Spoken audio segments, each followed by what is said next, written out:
You ruined my life, so I ruined yours.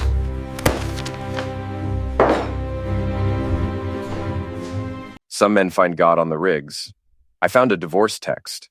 I was 40 feet up on platform 7, wrench in hand, grease up to my elbows, when my phone buzzed. The Gulf wind was howling like it always does in November, salt spray stinging my face, and I almost didn't check it. Should have trusted that instinct. Tom, we need to talk when you get home. Important. V. Vanessa never texted me at work. In our 15 years of marriage, she'd called maybe twice. Once when her mother died. Once when our daughter Lily broke her arm. This felt different. Wrong. I wiped my hands on my coveralls and typed back, "Can't talk now. Rig's a mess. Home Friday." 3 dots appeared. Disappeared. Appeared again. Then, "Don't bother coming home. I'm leaving you. I've moved to Palm Springs with Tyler. The house is sold. Accounts are emptied. You'll hear from my lawyer. Good luck with your life." I read it 3 times. The words didn't change. Tyler. Tyler freaking Brennan. 26 years old, trust fund baby, life coach, who'd been hanging around our social circle for 6 months. The guy who showed up to backyard barbecues in a Mercedes and talked about manifesting abundance while drinking my beer. My hands started shaking, not from fear, from rage so pure it felt like touching a live wire. I called her, straight to voicemail. I called again. Same thing. "Tom, you okay up there?" Big Mike's voice boomed from below. My foreman, built like a refrigerator, squinting up at me through the industrial lights. "Yeah!" I shouted back. "Just peachy." I climbed down, each rung feeling like it took an hour. When I hit the deck, Mike was waiting, arms crossed over his barrel chest. "You look like you've seen a ghost." "Worse. My wife just divorced me via text message." Mike's face did something complicated. Sympathy mixed with the kind of discomfort men get when emotions show up uninvited to the party. "Jesus, Tom. I'm sorry. I need to make some calls," I said. "Can I take 15? Take 30. Heck, take the rest of the shift if you need." I walked to the break room, a glorified shipping container with folding chairs and a coffee maker that hadn't been cleaned since the Obama administration. My hands were still shaking as I pulled up my bank app. Checking account, $347.23. Savings, $0. The joint account we'd been building for the kids' college. $0. 15 years of roughneck wages, overtime. Bonuses from dangerous jobs nobody else wanted. Gone. She'd cleaned me out completely. Every penny except the $347 that had been in my personal checking. The account I used for beer money and the occasional poker night. I tried calling my kids. Lily, my 8-year-old firecracker. Jackson, my 12-year-old who was just starting to think his dad might actually be cool. Both phones went straight to voicemail. New numbers, probably. Or she'd told them not to answer. That's when I called Rick. Rick Alvarez had been my best friend since high school, back when we were both stupid enough to think we'd play professional baseball. Life had other plans. I went to the rigs. He became a private investigator after washing out of the police academy for attitude problems, which meant he'd punched a superior officer who deserved it. "Galloway," Rick answered. "What's wrong? You sound like someone just ran over your dog." "Vanessa left me. Took everything. Moved to Palm Springs with Tyler Brennan." Silence. Then, "Tyler? That Instagram douchebag with the man bun? That's the one." "Jesus Christ, Tom. When?" "About 5 minutes ago. Via text." More silence. I could hear Rick breathing, probably trying to figure out what to say that wouldn't make things worse. "Where are you?" "On the rig. Got another 3 days on this rotation." Okay, listen. Don't do anything stupid. When you get back, come straight to my office. I'll make some calls, see what I can find out. This Tyler kid, I know people who know people. We'll figure this out." "She took the kids, Rick. Changed their numbers. I can't even talk to my own children." "I know, brother. I know. But you gotta keep your head straight. You go off half-cocked, you'll lose them for good. Courts don't like angry dads, even when they've got every right to be angry. You feel me?" I did. Didn't mean I had to like it. "Yeah, I feel you." 3 days. Then we start fixing this. She might have taken your money, but she didn't take your brain, and she sure as heck didn't take your spine. I hung up and sat there in that grimy break room, staring at my phone. The text was still there, each word a little knife. "Good luck with your life." Like I was some stranger. Like 15 years meant nothing. Like our kids were just accessories she could pack up and move across 3 states. I thought about Tyler Brennan, 26, drove a white Mercedes G-Wagon. Always wore designer sneakers that probably cost more than my truck payment. He'd shown up at a neighborhood party last spring, friend of a friend, and immediately started holding court about his coaching business and his investment strategies. Vanessa had been fascinated. I'd been annoyed. "He's just so inspiring," she'd said after that first party. "He really makes you think about your potential."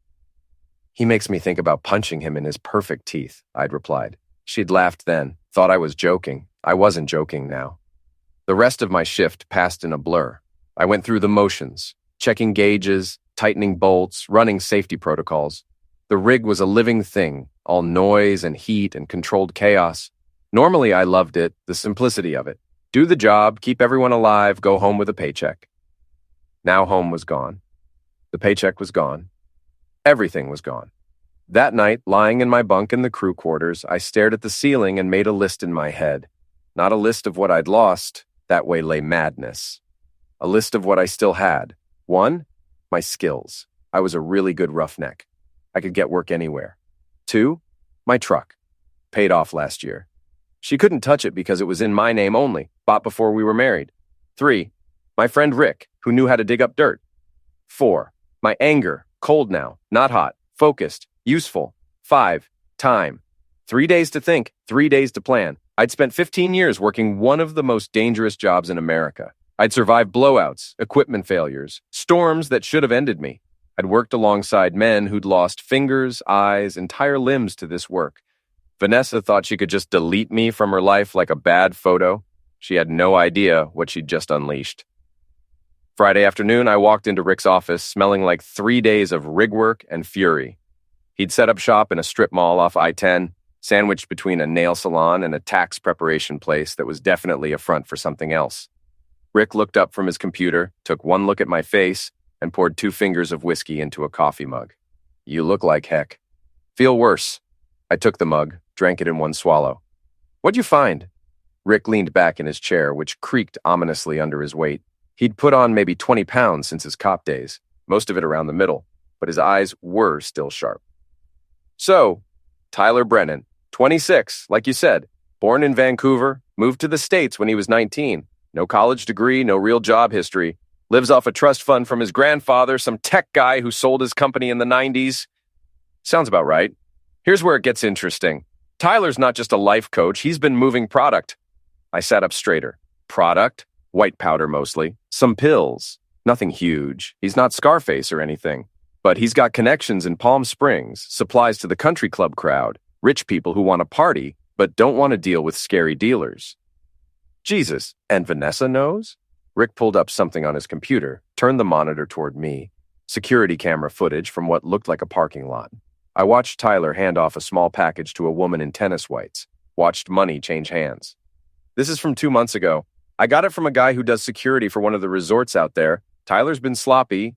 Probably thinks he's untouchable because of his money and his connections." "Does Vanessa know?" I asked again. "Oh, she knows. I talked to Lila Martinez. You remember her? Used to live 2 houses down from you?" I remembered. Lila was Vanessa's best friend. One of those women who collected gossip like baseball cards and traded it just as ruthlessly. "Lila says Vanessa's been bragging, saying Tyler's entrepreneurial, that he's not afraid to take risks. Apparently your wife has convinced herself she's some kind of outlaw queen now." I felt something cold settle in my chest. "She's using my kids as cover for a pills dealer." "Looks that way. Lila says they're living in this huge rental in Palm Springs, throwing parties every weekend. The kids are there, but nobody's paying attention to them. Jackson's been acting out at his new school. Lily cries a lot." The cold thing in my chest turned to ice. "How do you know about the school?" "I've got a cousin who works in the district office out there. Made some calls. Tom, it's not good. Vanessa enrolled them, but hasn't shown up for any parent-teacher conferences. Tyler picks them up most days, usually late. The teachers are concerned." I stood up, started pacing. Rick's office was small, maybe 10 feet by 12, and I felt like a caged animal. "I need to see them. I need to see my kids." "I know, but you can't just show up. She's already filed a restraining order." I stopped pacing. "She what?" Rick pulled out a folder, slid it across his desk. "Came through yesterday. Claims you've been threatening her, that she's afraid for her safety and the safety of the children. It's BS, obviously, but it's legal BS. You go anywhere near her or those kids right now, you'll end up in jail. I picked up the folder, read through the paperwork. It was all lies. I'd never threatened her, never raised a hand to her in 15 years. The worst thing I'd ever done was drink too much beer during the Super Bowl and fall asleep on the couch. She's covering her bases, Rick said, making sure you can't interfere with her new life. The restraining order keeps you away, gives her time to establish residency in California, makes you look like the bad guy if you fight for custody. So what do? You get a lawyer, a good one, and you let me keep digging. Because here's the thing, Tyler's playing in the big leagues now. He's got connections to some serious people, Mexican cartel, I think, though I'm still confirming. If he's using your kids as cover for pills trafficking, that's federal. That's FBI territory.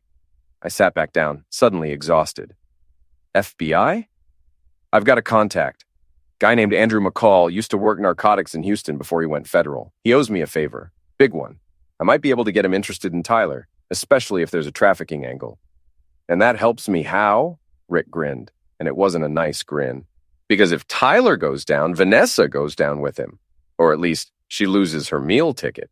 And when that happens, when she's got no money and no sugar daddy, the courts are going to take a real hard look at who should have custody of those kids. I felt something shift inside me. Not hope, exactly. Something darker, more useful. How long? Give me 2 weeks, maybe 3. I need to build a case, get McCall interested, figure out Tyler's operation. In the meantime, you get a lawyer, you document everything, and you stay clean. No drinking, no fighting, no stupid mistakes. Can you do that? I thought about my kids. Jackson, who loved basketball and hated math. Lily, who collected rocks and wanted to be a veterinarian. Both of them living in a house full of pills and strangers. Their mother too busy playing outlaw queen to notice they were drowning. Yeah, I said. I can do that. Rick pulled out a business card, handed it to me. This is Sandra Chen. She's a family lawyer, handles custody cases. She's expensive, but she's a butcher in court. Tell her I sent you. I took the card, stood up. Thanks, Rick. I mean it. Don't thank me yet. This is going to get ugly before it gets better. Vanessa's not going to just roll over. And Tyler, that kid's got a mean streak, I can tell. He's the kind of guy who smiles while he's stabbing you in the back. Then I'll just have to stab first. Rick shook his head. No, you'll do this smart, legal. Because the best revenge isn't getting even, Tom. It's winning so completely that they can't ever come back from it. I left his office and sat in my truck for a long time, engine off, watching people go in and out of the nail salon. Normal people, living normal lives, worried about normal things like manicures and taxes. I used to be normal. Used to worry about mortgage payments and whether I'd remembered to take the trash out. Used to kiss my wife goodbye and hug my kids and think that was enough. Now I was planning revenge against a pills dealer and my ex-wife. Now I was talking to FBI contacts and family lawyers. Now normal was a country I used to live in but could never visit again. I pulled out my phone, looked at the last photo I had of my kids. Jackson in his basketball uniform, Lily holding a fossil she'd found at the park. Both of them smiling, happy, safe. That's what I was fighting for. Not revenge, not really. Safety, happiness, home. But if I had to burn Vanessa's new life to the ground to get there, well, I'd spent 15 years working with fire. I knew how to make it burn. 2 weeks later, I was sitting in a rental car outside a gated community in Palm Springs, watching the sun set over the desert and wondering if I'd lost my mind. Sandra Chen, the lawyer, had been clear. Stay away from them. Let me handle this through the courts. If you violate that restraining order, you'll lose everything. But Rick had called that morning with news. Tyler was throwing a party. Big one, lots of product moving. And the kids would be there, stuck in the house while adults got high around them. McCall's interested, Rick had said, but he needs more evidence. Photos, recordings, something concrete. And Tom, I can't be the one to get it. I'm licensed. I've got rules. But you're just a concerned father who happened to be in the neighborhood. So here I was in the neighborhood, breaking about 6 different laws and definitely violating a restraining order. The house was massive, all white stucco and glass. The kind of place that screamed new money trying to look like old money. Cars lined the circular driveway. Mercedes, BMWs, a Porsche that probably cost more than I'd make in 5 years. I waited until full dark, then slipped out of the car. I dressed in black like some kind of idiot movie burglar, but it worked. The desert night swallowed me up as I moved along the property line. The backyard was lit up like a stadium. Pool glowing blue, tiki torches everywhere, maybe 50 people drinking and laughing and doing lines off the outdoor kitchen counter. Music thumped from speakers the size of refrigerators. And there, sitting on the steps leading into the house, was Jackson, my son, 12 years old, sitting alone while adults partied 20 feet away. He had his phone out, playing some game, his face illuminated by the screen. He looked small, lost. I wanted to run to him, wanted to scoop him up and carry him away from this nightmare. But that would end with me in jail and the kid stuck here permanently. Instead, I pulled out my phone and started recording. I got Tyler doing a line off a woman's stomach. Got Vanessa laughing, drink in hand, while some guy in a Hawaiian shirt groped her A. Got Jackson sitting alone, Lily nowhere to be seen.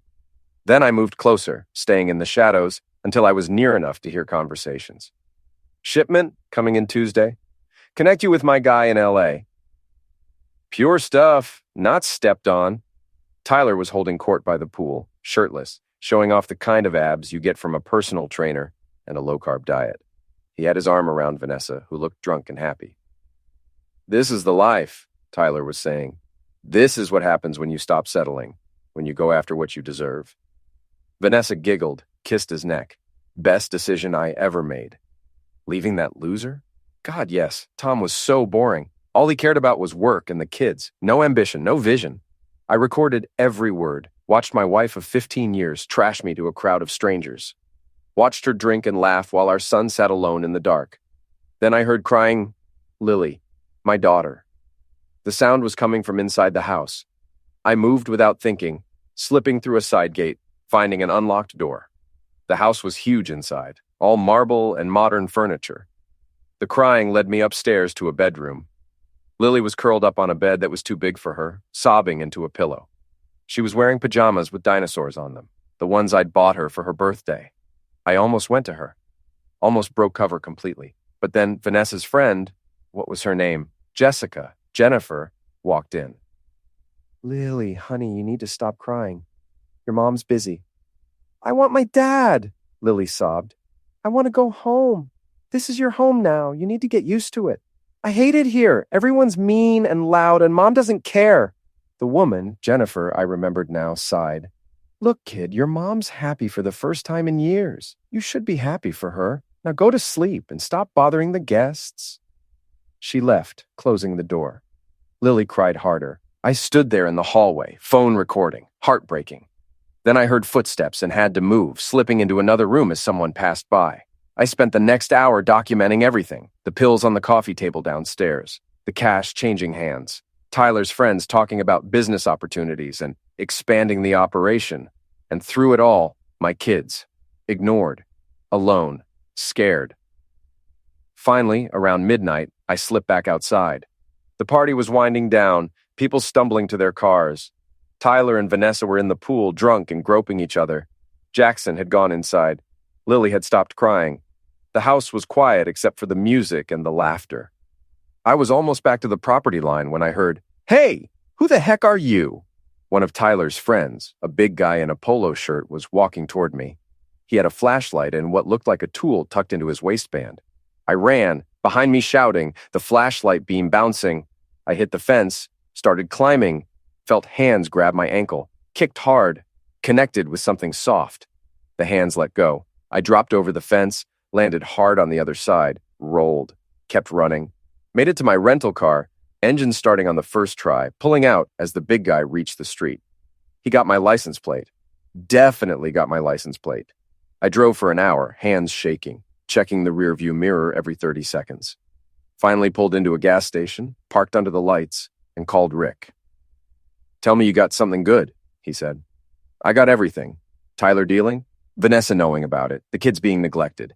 It's all on video. And I got spotted. Some security guy chased me, got my plate. Rick swore. Okay, we can work with this. Get back to Houston, tonight. Don't stop, don't talk to anyone. I'll call McCall, see if we can move fast on this. If Tyler reports you, we need the FBI raid to happen before the local cops get involved. Rick, I know, you saw your kids. But Tom, you gotta trust me now. We're past the point of no return. Either this works or you lose everything. Understand? I understood. I drove through the night, stopping only for gas and coffee. The video played in my head on repeat. Vanessa laughing, Tyler dealing, my kids crying. By the time I hit Houston city limits, the sun was coming up and I'd made a decision. This wasn't just about custody anymore. This was about burning their whole world down, making sure they lost everything the way I'd lost everything. Rick had said the best revenge was winning so completely they couldn't come back from it. I was going to win. Whatever it took. Agent Andrew McCall looked exactly like what I'd expected. Mid-40s, gray suit, the kind of face that had seen too much to be surprised by anything. We met in a coffee shop in downtown Houston, Rick sitting between us like a referee. "Mr. Galloway," McCall said, shaking my hand. "Rick tells me you've got something interesting." I pulled out my phone, queued up the video. Tyler Brennan, 26, dealing white powder and pills out of a rental house in Palm Springs, using my kids as cover. This is from 2 weeks ago. McCall watched in silence. His expression never changed, but I saw his jaw tighten when Lily started crying. When the video ended, he set down his coffee. "This is good, real good, but I need you to understand something. If we move on this, it's not going to be quick. We'll need to build a case, get warrants, coordinate with local PD. Could take months. My kids don't have months. I understand, but if we rush this, Tyler walks. And if Tyler walks, your ex-wife gets to play the victim, say you're harassing her, and you lose custody permanently. Is that what you want?" I wanted to flip the table, wanted to scream. Instead, I said, "What do you need from me?" "Everything you've got, phone records, bank statements, any communication between you and your ex-wife. Rick says she cleaned out your accounts. Every penny. Good. That establishes financial motive. She's not just leaving you, she's robbing you.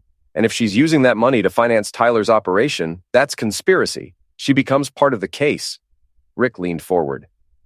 "How long before you can move?" McCall considered. "Tyler's small time, but you said he's got cartel connections.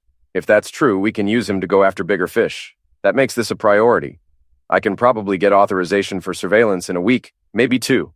After that, we watch and wait. When he makes his next big move, we grab him. And my kids? The moment we arrest Tyler, Child Protective Services gets involved. They'll remove the children from the home pending investigation. At that point, you petition for emergency custody. With this video, with your ex-wife's involvement in Tyler's operation, you'll get it." It wasn't fast enough, but it was something. "Okay," I said. "What do you need me to do?" "Stay away from them. I mean it. Don't go near that house again. And don't contact your ex-wife. Don't try to see your kids. I know it's hard, but any contact from you muddies the waters. Makes it look like you're harassing them instead of us building a legitimate case. I can't just—" "Yes, you can," McCall said, and his voice was steel. "Because if you don't, I walk away from this case and you lose your kids forever. Those are your options." Rick put a hand on my shoulder. "He's right, Tom. I know it sucks, but he's right." I looked at the video, still frozen on my phone. Lily crying. Jackson alone. Vanessa laughing. Fine. But I want updates every day. "Every week," McCall countered. "This is an active investigation. I can't have you calling me constantly. But I promise you, the moment we move, you'll know." We shook hands. McCall left, taking a copy of my video with him. Rick and I sat in the coffee shop, drinking bad coffee and watching traffic go by. "You did good," Rick said finally. "Doesn't feel like it." "That's because you're a dad and your kids are hurting. But Tom, this is how we win. Legal, clean, by the book. In a few weeks, Tyler's going down, Vanessa loses everything, and you get your kids back. And if something goes wrong..." Rick didn't answer. Didn't need to. We both knew what happened if this went sideways. The next 3 weeks were the longest of my life. I went back to work on the rigs, pulling double shifts to keep my mind busy. Came home to an empty apartment. I'd sold the house, couldn't afford it anyway, and stared at the walls. Sandra Chen, my lawyer, filed motion after motion, challenging the restraining order, demanding visitation rights, requesting financial disclosure from Vanessa. Every motion was denied or delayed. The California courts didn't care about some Texas roughneck who'd lost his family. Rick called every few days with updates. McCall had gotten his warrants. Surveillance was in place. Tyler was being watched. "Any day now," Rick kept saying. "Any day." Then, on a Thursday afternoon, my phone rang. McCall. "We're moving tomorrow, Friday night. Tyler's got a big shipment coming in, meeting with his suppliers. We're going to hit the house, grab everyone there. You need to be ready." "Ready how?" "Have your lawyer on standby. The moment we make arrests, she needs to file for emergency custody. CPS will take the kids into protective care." But if your lawyer's fast, she can get them released to you instead of foster care. Can she do that? She better be able to. I'm paying her enough. Good. Stay by your phone. This time tomorrow, it'll all be over. He hung up. I called Sandra Chen, filled her in. She promised to have all the paperwork ready. Then I called Rick. I heard, he said. McCall looped me in. Tom, this is it. Tomorrow you get your kids back. What if something goes wrong? Nothing's going to go wrong. McCall's good at his job. Trust him. I tried. I really did. But that night, lying in bed, all I could think about was Lily crying and Jackson sitting alone. All I could think about was Vanessa laughing while my kids suffered. Tomorrow couldn't come fast enough. Friday dragged like a wounded animal. I couldn't focus on work, couldn't eat, couldn't do anything but watch my phone and wait. Finally, at 8:47 p.m., it rang. It's done, McCall said. Tyler Brennan is in custody, so are 6 of his associates. We seized approximately 2 kilograms of white powder, various pills, and about $40,000 in cash. Your ex-wife was present but not arrested. We don't have enough to charge her yet. Where are my kids? CPS has them. They're at a facility in Palm Springs. Your lawyer needs to move fast. I bought you some time, told CPS you were coming. But if she doesn't file by Monday, they go into the foster system. I'm on my way. I'll be there tomorrow. Drive tomorrow. It's 9 hours. You're emotional. I don't need you wrapping your truck around a tree. Your kids are safe. They're fed, they're warm, they're away from Tyler. One more night won't end anyone. He was right, but I hated it. Hated every second of waiting. But I forced myself to breathe, to think clearly. What about Vanessa? She's a mess. Crying, screaming, swearing she didn't know anything about Tyler's operation. We're not buying it, but we need more evidence. That's where you come in. Me? Your video shows her at parties where pills were present. Shows her laughing about Tyler's business. But it's not enough for charges. What we need is financial evidence. Bank records showing she paid for things with pills money. Communications between her and Tyler discussing the operation. Anything that proves she was a willing participant, not just a naive girlfriend. I'll get it. Legally, Mr. Galloway, I can't use anything obtained illegally. I understand. I hung up and immediately called Sandra Chen. File the paperwork. Tonight. I want my kids out of CPS custody by tomorrow afternoon. I'm already on it. I've got a judge lined up, emergency hearing scheduled for 2 p.m. tomorrow. You need to be there. Clean clothes, clean shave, look like a responsible parent. I am a responsible parent. Then look like one. See you tomorrow. I couldn't sleep. Spent the night packing a bag, cleaning my apartment, making sure everything looked perfect for when the kids came home. Bought groceries, made up the beds in the spare room, tried to remember what 12-year-old boys and 8-year-old girls like to eat. At 5 a.m., I gave up on sleep and started driving. 9 hours to Palm Springs. 9 hours of desert highway and truck stops and bad coffee. 9 hours of imagining what I'd say to my kids, how I'd explain why I'd been gone, how I'd make this right. I made it to the courthouse with an hour to spare. Sandra Chen was waiting, looking sharp in a gray suit, briefcase in hand. You look terrible, she said. Thanks, but you're here, and that's what matters. Listen, this should be straightforward. CPS wants these kids out of their system. You're the biological father, and we've got evidence that their mother's home was unsafe. The judge will likely grant temporary custody pending a full hearing. What about Vanessa? Will she be there? Probably. She's got a right to contest this. But Tom, don't engage with her. Don't talk to her. Don't look at her. Don't react no matter what she says. Understand? I understood. The courtroom was small, just a judge's bench and a few rows of seats. Vanessa was already there, sitting with a lawyer I didn't recognize. She looked awful, hair messy, makeup smudged, wearing sweatpants and a t-shirt. When she saw me, her face twisted with rage. You bastard, she hissed. You did this. You ruined everything. Her lawyer put a hand on her arm, whispered something. She shut up, but kept glaring at me with pure hatred. The judge entered, a woman in her 60s, gray hair, reading glasses on a chain. She looked tired and annoyed, like this was the last place she wanted to be on a Friday afternoon. This is an emergency custody hearing in the matter of Jackson and Lily Galloway, she said. I've reviewed the CPS report and the filings from both parties. Miss Chen, you're representing the father? Sandra stood. Yes, Your Honor. Thomas Galloway is seeking emergency custody of his minor children based on evidence that their current living situation is unsafe. I've seen the video. Mr. Brennan's arrest is a matter of public record. Miss Morrison, you're representing the mother? Vanessa's lawyer stood. Yes, Your Honor. Vanessa Galloway contends that she had no knowledge of Mr. Brennan's illegal activities and that the children were never in danger. The judge looked at Vanessa over her glasses. Mrs. Galloway, your boyfriend was arrested for pills trafficking in your home while your children were present. How exactly were they not in danger? I didn't know, Vanessa said, her voice shaking. Tyler told me he was a consultant. I had no idea he was dealing pills. The video evidence suggests otherwise. I've watched it 3 times. You're clearly present at parties where pills are being used and sold. You're heard discussing Mr. Brennan's business with other guests. That was just talk. I didn't actually know. Mrs. Galloway, I don't have time for this. Your children were removed from your custody by CPS because your home was deemed unsafe. That's not in dispute. The question before me is whether they should be placed with their father or remain in foster care pending a full custody hearing. She looked at me. Mr. Galloway, why should I give you custody? I stood. Because they're my kids, Your Honor. Because I've spent the last month fighting to get them back. Because I have a stable job, a clean record, and an apartment ready for them. Because I love them and I'll keep them safe. You violated a restraining order to obtain that video. I did. And I'd do it again if it meant protecting my children. The judge almost smiled. Almost. At least you're honest. Miss Chen, does your client understand that this is temporary custody only? That there will be a full hearing to determine permanent placement? He does, Your Honor. And Mrs. Galloway will have supervised visitation rights? We're not contesting that. The judge made a note. Very well. Temporary custody is granted to Thomas Galloway pending a full hearing to be scheduled within 30 days. Mrs. Galloway will have supervised visitation 2 hours per week, location and supervisor to be determined by CPS.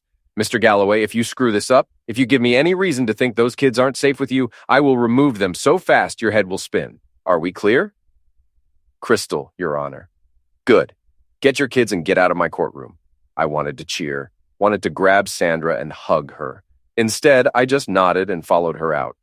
Behind me, I heard Vanessa start to cry, heard her lawyer trying to calm her down, didn't care, didn't look back. An hour later, I was at the CPS facility. Jackson and Lily were brought out by a social worker, both of them looking scared and confused. Then they saw me.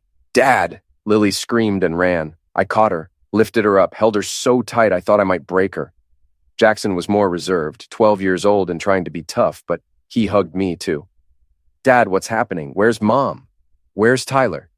Tyler's gone, I said. And you're coming home with me. Both of you, for good. Really? Lily asked, her face buried in my shoulder. Really.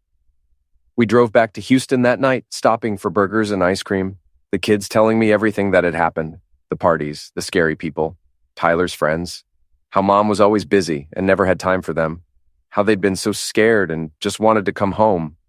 I listened to every word, rage building inside me like a pressure cooker. But I kept my voice calm, kept telling them it was okay now. They were safe. I'd never let anything bad happen to them again. By the time we got back to Houston, it was past midnight. I carried Lily inside. She'd fallen asleep in the truck and showed Jackson his room. It's not much, I said. But it's yours. We'll make it better, get some posters, whatever you want. Jackson looked around, then at me. Dad, are you and Mom getting divorced? Yeah, buddy, we are. Good. She's been really mean lately. Ever since Tyler. He went to bed. I tucked Lily in, kissed her forehead, and stood in the doorway, watching them both sleep. I'd won. I'd gotten my kids back. But this wasn't over. Not even close. Vanessa still had money. My money. Tyler was in jail but would probably make bail, and neither of them had paid for what they'd done. Not really. The custody hearing was in 30 days. 30 days to build a case so strong that Vanessa would never get near my kids again. 30 days to make sure she lost everything, the way I'd lost everything. I pulled out my phone and called Rick. I need you to dig deeper, I said. Bank records, phone records, everything. I want to know every penny Vanessa spent, every call she made, every text she sent. I want to bury her so deep she never sees daylight again. Tom, you got the kids. Maybe it's time to... It's not time. It won't be time until she's lost everything. Can you do it or not? Silence. Then, yeah, I can do it. But Tom, be careful. Revenge is a heck of a pills. Don't let it turn you into something you're not. Too late for that, I thought. But I didn't say it out loud. I just said, Find me everything. I'll handle the rest. The next 3 weeks were a blur of school registrations, therapy appointments, and legal meetings. Jackson and Lily were adjusting slowly. Jackson had nightmares. Lily cried sometimes for no reason. But they were home. They were safe. And I was building my case. Rick came through like always. He dug into Vanessa's finances and found a goldmine of evidence. $50,000 withdrawn from our joint account the day before she left. Wire transfers to Tyler's accounts. Credit card statements showing purchases at luxury stores, restaurants, even a jewelry store where she'd bought Tyler a $10,000 watch. All of it bought with my money. Money I'd earned breaking my back on oil rigs while she played house with a pills dealer. But the real bombshell was the text messages. Rick's hacker cousin, I didn't ask how he got them, had pulled Vanessa's phone records going back 6 months. "You're going to want to sit down for this," Rick said, spreading printouts across his desk. I read them, everyone. Vanessa and Tyler planning the whole thing. Discussing how to empty my accounts without me noticing. Laughing about how stupid I was, how I'd never see it coming. And worse, messages about the kids. Vanessa complaining that they were in the way, that they cramped her style. Tyler suggesting they ship them off to boarding school once they got settled. My kids. Our kids. She'd talked about them like they were furniture she wanted to get rid of. "This is enough," Rick said. "Show this to your lawyer, to the judge. Vanessa will be lucky if she gets supervised visitation once a month." "It's not enough," I said. "Tom, she needs to lose everything, not just custody. Everything. Her reputation, her friends, her future. I want her to know what it feels like." Rick leaned back in his chair. "Okay, what are you thinking? She's been posting on social media, right? Playing the victim? Poor Vanessa, betrayed by her pills dealer boyfriend, fighting for her kids? Yeah, she's got a whole sob story going. Lots of sympathy from people who don't know the real story. Then we tell them the real story. We leak the texts, the bank records, the video, everything. Let the court of public opinion tear her apart before the real court does." Rick shook his head. "That's nuclear, Tom. Once you do that, there's no taking it back. Her life will be destroyed." "Good. I'm serious. She'll lose her job, her friends, everything. Is that really what you want?" I thought about Lily crying in that bedroom, about Jackson sitting alone at that party, about Vanessa laughing while my kids suffered. "Yes," I said, "that's exactly what I want." Rick sighed. "Okay, but we do this smart. We don't just dump everything online like some kind of revenge porn. We leak it to the right people. Journalists, bloggers, people who will tell the story the way we want it told. Can you set that up?" "Yeah, give me a few days." 4 days later, the story broke. A local Houston blogger, one of those people who covered society drama and charity events, posted a long piece titled, "The Real Story Behind the Palm Springs Pills Bust." It had everything. The text, the bank records, the video, quotes from anonymous sources. Rick and Sandra Chen, though they'd never admit it. A timeline of Vanessa's betrayal from the first text to Tyler's arrest. By noon, it had been shared 10,000 times. By evening, local news stations were picking it up. By the next morning, Vanessa's face was on TV, labeled accomplice to pills dealer neglectful mother. Her phone number got leaked somehow. Her address. Her employer, she'd gotten a job at a marketing firm in Palm Springs, issued a statement saying she was no longer with the company. Her social media accounts, which had been full of sympathy and support, turned into a war zone. Thousands of comments calling her a terrible mother, a gold digger, a criminal. She deleted everything, went dark, disappeared from the internet entirely. But the damage was done. Everyone knew. Everyone had seen the evidence. There was no coming back from this. Sandra Chen called me. "You know she's going to blame you for this in court, right? She'll say you orchestrated a harassment campaign. Let her. Everything we released is true. She can't sue for defamation if it's all factual. She can still make you look vindictive." I'm vindictive, but I'm also right. The custody hearing was scheduled for the following Monday. I spent the weekend with my kids trying to keep things normal. We went to the park, watched movies. I made pancakes for breakfast, burned them slightly, and Lily ate them anyway because she was the best kid in the world. Jackson asked once about the news stories.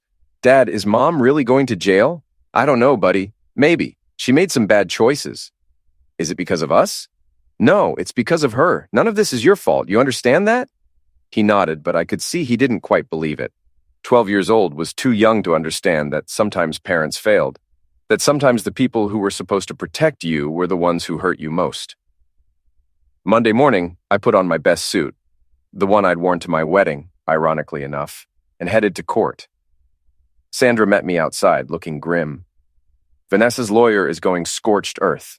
They're going to argue that you're a controlling and emotionally harmful ex-husband who orchestrated a campaign of harassment and character assassination. They're going to paint you as the villain. Can they prove any of that? No, but they don't have to prove it. They just have to make the judge doubt you, make her think you're unstable. I've got the kids. That's all that matters.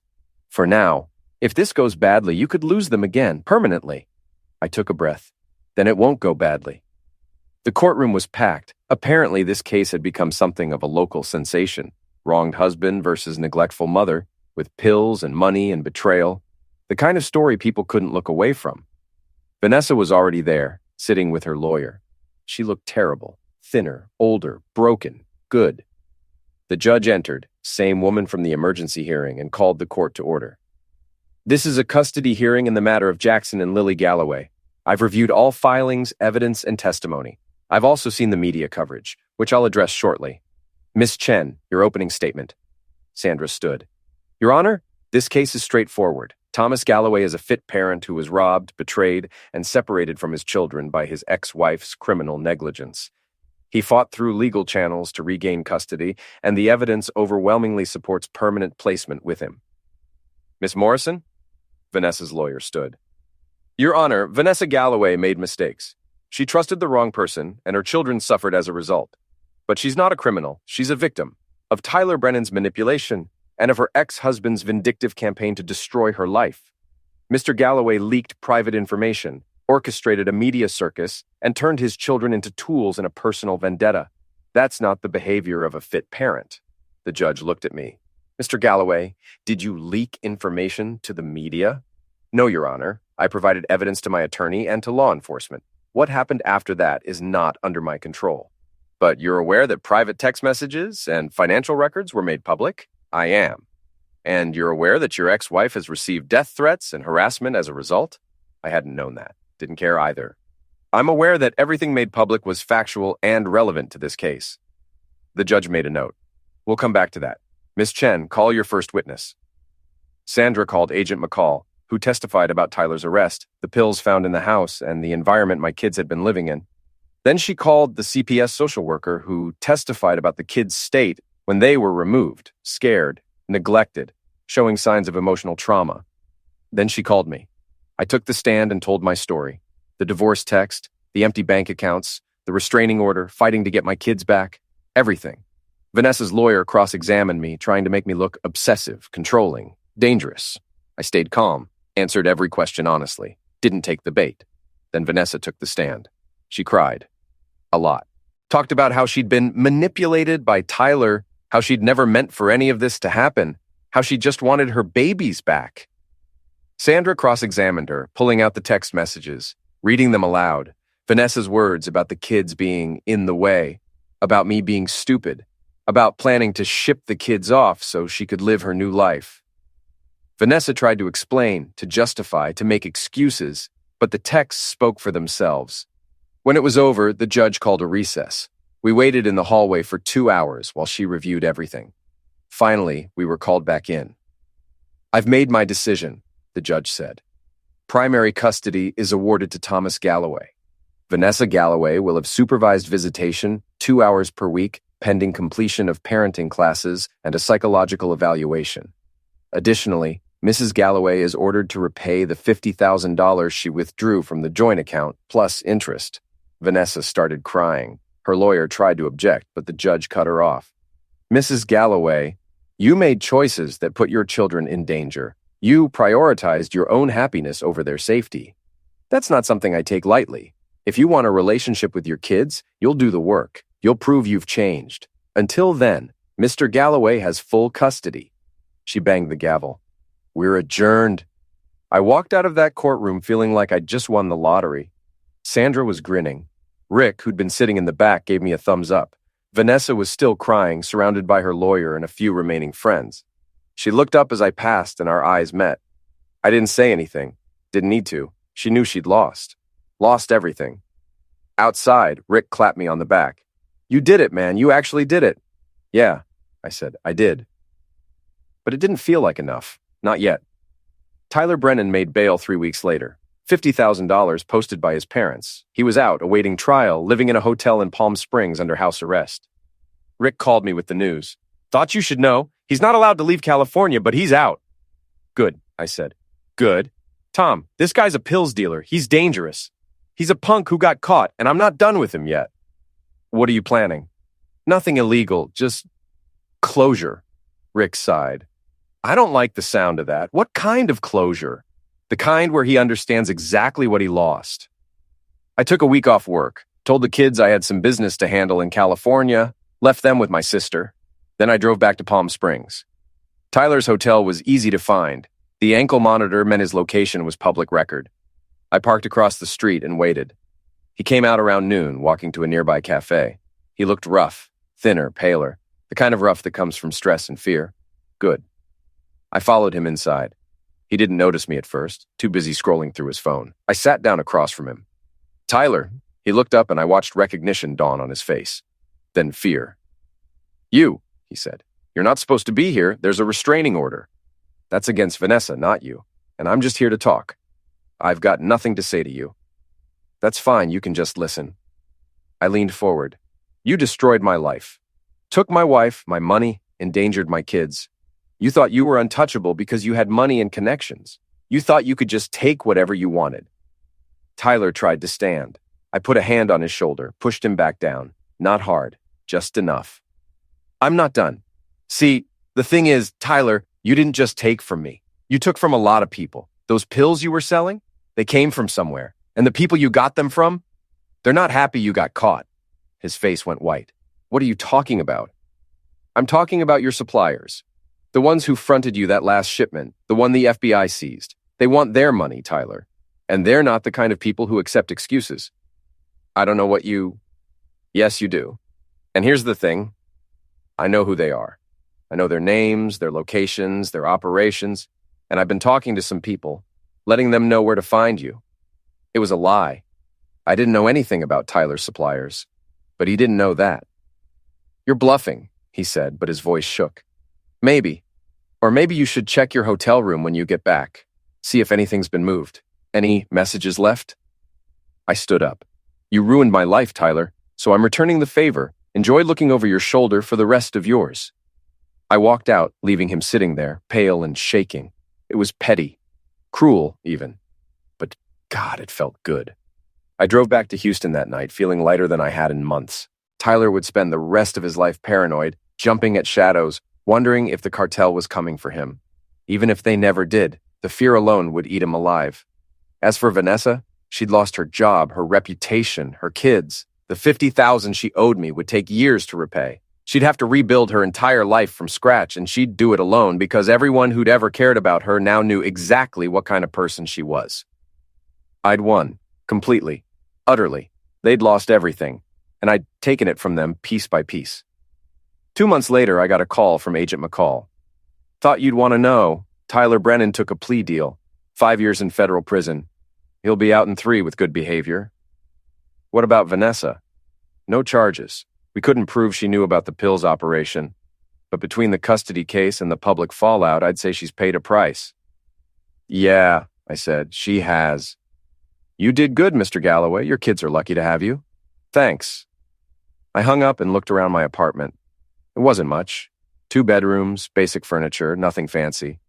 But it was home. Jackson's basketball trophies were on the shelf. Lily's drawings covered the fridge. Their laughter filled the rooms. I'd lost everything once. My wife, my money, my home. But I'd gotten back what mattered. My kids, my dignity, my life. And I'd made absolutely sure that the people who'd tried to destroy me paid for it. Not with violence, not with anything illegal, just with consequences. The natural, inevitable consequences of their own terrible choices. Vanessa had wanted a new life. She'd gotten one, just not the one she'd imagined. Tyler had wanted to be a big shot. Now, he was a federal prisoner, and me?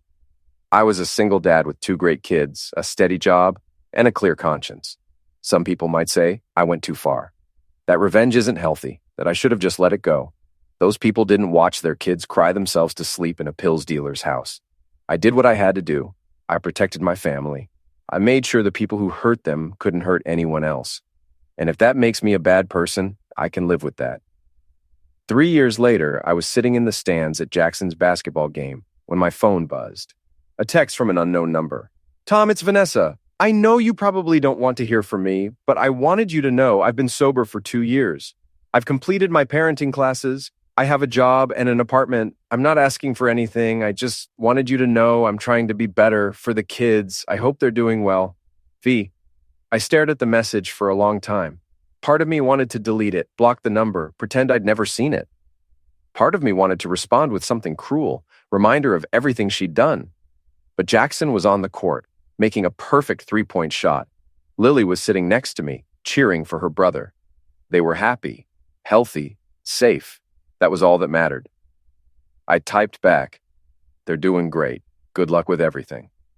Then I put my phone away and watched my son play basketball. The game was over. I'd won. And now I could finally let it go.